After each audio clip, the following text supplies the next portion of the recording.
बातमी शिवसेना शिंदेचीच आहे. वो दिल्ली से ऑर्डर मिला है, वो ऑर्डर ने यहाँ दिया। संविधान, कानून, नियम, हाँ सत्य क्या है उस बारे में ऑर्डर नहीं है, जमीनी हकीकत क्या है उस बारे में ऑर्डर नहीं है। बाला साहब ठाकरे जी की शिवसेना जो 60 साल पहले स्थापना हो गई थी, उस वक्त आज के जो शिवसेना के मालिक है मिस्टर शिंदे, जैसे नार्वेकर ने कहा विधानसभा स्पीकर, उनकी उम्र क्या थी, क्या उनका जन्म हुआ था? हाँ, वो शिवसेना के मालिक और बाला साहब ठाकरे जी की शिवसेना इतिहास जमा।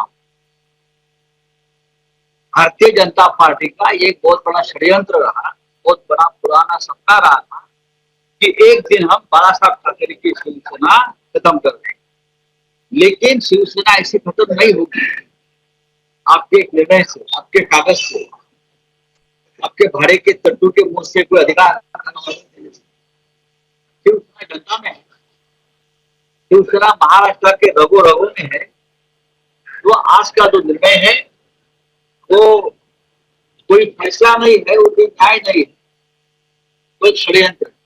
क्या शिवसेना सुप्रीम कोर्ट जाएंगे आप? क्या सुप्रीम कोर्ट? हम सुप्रीम कोर्ट जाएंगे, हम न्यायालय में हमारी लड़ाई जारी रखेंगे। ये जो कोई विधानसभा के स्पीकर है जिसको ट्रिब्यूनल का अधिकार दिया था सुप्रीम कोर्ट ने, तो आज का जो निर्णय है वो कोई फैसला नहीं है, वो कोई न्याय नहीं है, वो एक षड्यंत्र है। क्या शिवसेना सुप्रीम कोर्ट जाएंगे आप? क्या सुप्रीम कोर्ट? देखिए, हम सुप्रीम कोर्ट जरूर जाएंगे, हम न्यायालय में हमारी लड़ाई जारी रहेगी। ये जो कोई विधानसभा के स्पीकर है जिसको ट्रिब्यूनल का अधिकार दिया था सुप्रीम कोर्ट ने, उनको एक बहुत बड़ा नया इतिहास लिखने का मौका मिला था। संविधान के आधार पर निर्णय देने का और इतिहास निर्माण करने का उनको एक बहुत बड़ा मौका मिला था, वो मौका गंवाया है। और इस व्यक्ति ने भी महाराष्ट्र के पीठ में खंजीर खुपसा है। इस व्यक्ति ने जो संविधान पीठ पर बैठे हैं और निर्णय दिया है, उस व्यक्ति ने भी महाराष्ट्र के पीठ में खंजीर खुपसा है। और इतिहास उनको याद रखेगा कि जिसने भी ये निर्णय दिया है, और जो आज इस निर्णय के बाद तालियां पीट रही है या पटाखे बजा रहे हैं, वो सब महाराष्ट्र के गद्दार और बेईमान है, और उनकी स्थिति मुसोलिनी जैसी होगी। मुसोलिनी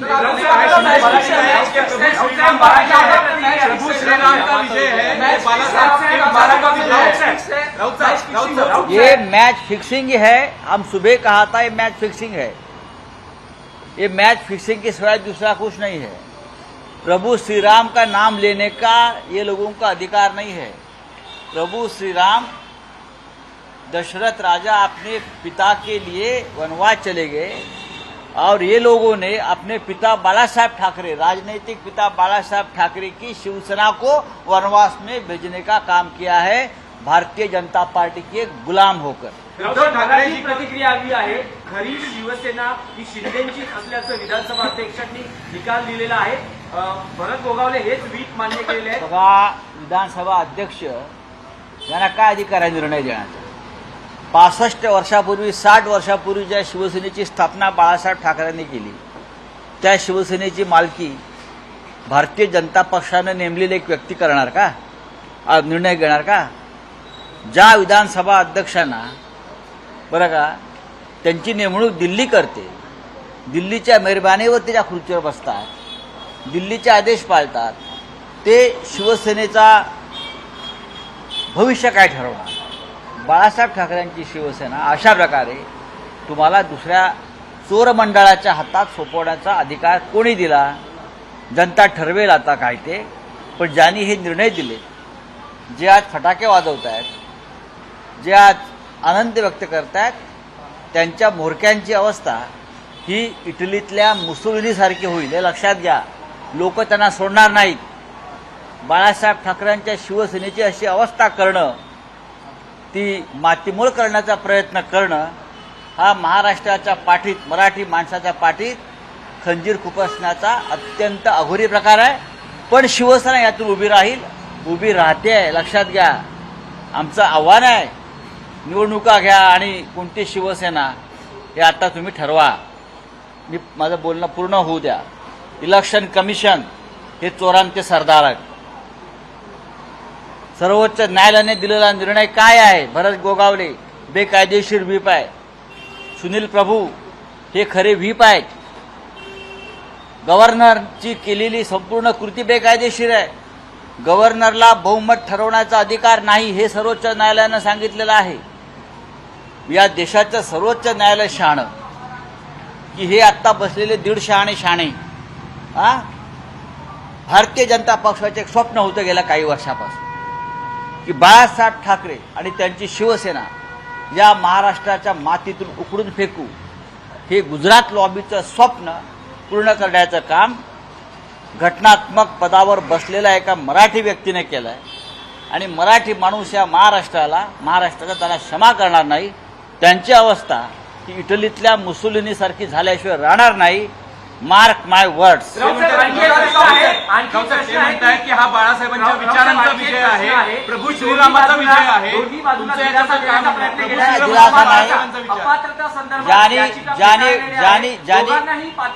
ज्याने गद्दारी केली, बाळासाहेबांच्या शिवसेनेच्या पाठीत खंजीर खुपसला आणि ज्याने महाराष्ट्र द्रोह्यांशी हात मिळवणी करून या राज्यात सरकार स्थापन केलं, बरं का, त्यांना अपात्र ठरवणं हाच कायदेशीर मार्ग होता. आणि सर्वोच्च न्यायालयामध्ये आम्ही लढाई करू आणि विधानसभा अध्यक्ष किती खोटारडेपणाने वागलेले आहेत हे सिद्ध करू. प्रभू श्रीरामाचं नाव त्यांना घ्यायचा अधिकार नाही. राम सत्यवचनी होते. रामाने सत्यासाठी, आपल्या वडिलांसाठी, आपल्या पित्याच्या शब्दाखातर प्रभू श्रीराम वनवासात गेले.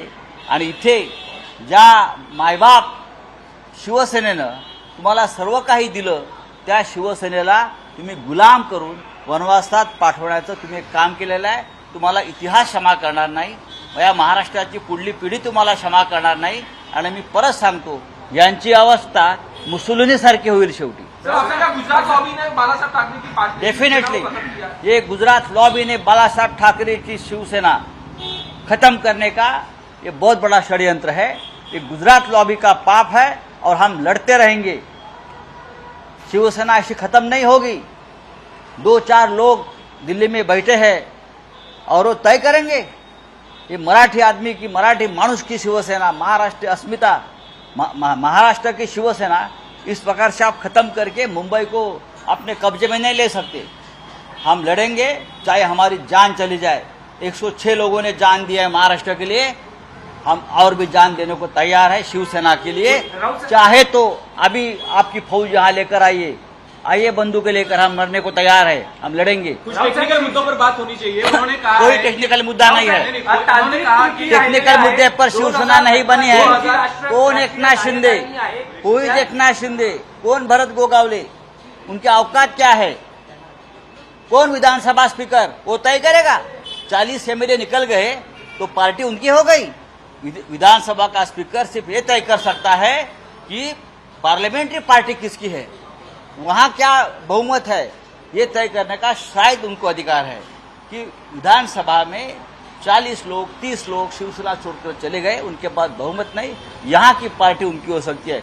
लेकिन पूरी पार्टी शिवसेना, उनका चिन्ह वो किसी और को देने का उनको अधिकार नहीं है.